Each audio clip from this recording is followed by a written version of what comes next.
அனிருத் மாரி ஒரு luckiest person எங்கேயுமே இருக்க மாட்டாங்க அப்படின்னு கூட சொல்லலாம். ஏன் அப்படின்னா 3 படத்து மூலியமா அறிமுகமானாரு. அந்த படத்துல "வை திஸ் கொலவெறி" அப்படிங்கிற பாடல் மூலமா உலக புகழ் பெற்றாரு. அதைத் தொடர்ந்து அவர் போட்ட எல்லா பாடல்களும் எல்லா இடத்துலயுமே ஹிட் ஆச்சு. இப்போ கத்தி படத்துல அவருடைய அற்புதமான மியூசிக்ல பாடல்கள்லாம் வெளியிட்டு இருந்தாரு. எல்லாருமே கேட்டு ரொம்ப சூப்பரா இருக்குன்னு பாராட்டியிருந்தாங்க. அந்த பாராட்டுகளுக்கு ஒரு பரிசு கிடைச்சிருக்கு. முக்கியமான ஒருத்தர் கையில இருந்து. அதாங்க கத்தி படத்தோடைய ஹீரோ இளைய தளபதி விஜய் வந்து இந்த மியூசிக்லாம் ரொம்ப அருமையா வந்து ஹிட் ஆனதுக்கு பரிசா ஒரு பியானோ வாங்கி குடுத்திருக்கிறாரு அனிருத்க்கு.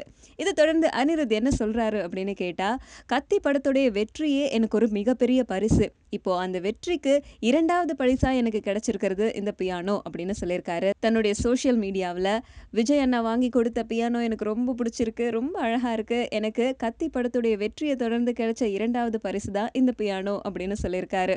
இதே மாதிரி பல பியானோக்கள், பல பரிசுகள் இந்த மாதிரி வாங்கி அடுக்கிக்கிட்டே இருக்கணும்னா, அனிருத் தொடர்ந்து இதே மாரி மியூசிக் போட்டுட்டே இருங்க. உங்களுடைய மியூசிக்கு நாங்கலாம் தொடர்ந்து அடிமையாகிக்கிட்டே வரோம்.